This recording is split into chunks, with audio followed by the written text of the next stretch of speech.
কোরআনে কারিমে আল্লাহ বলেছেন, ইয়াকুনু ফুকারা ইউগনিহিমুল্লাহু মিন ফাদলি, তোমরা তোমাদের অধীনস্থদেরকে বিয়ে শাদী দাও, যদি তারা গরিব হয় বিয়ে করলে আল্লাহ তাআলা বরকত দিবেন, ধনী করে দিবেন। ওমর রাদিয়াল্লাহু তাআলা আনহু বলেছেন, আজাবান লিমান তালাবাল গিনা মিন গায়রি নিকাহ, ওই ব্যক্তিরে দেখে আমার খুব আশ্চর্য হয় যে ধনী হইতে চায় অথচ বিয়ে করে না।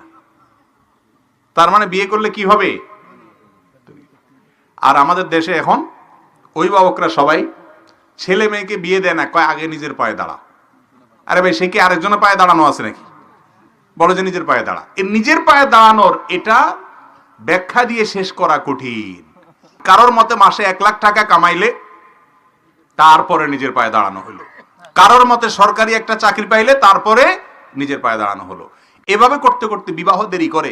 বিবাহ দেরি করলে সমাজে জেনা বাড়বে না কমবে?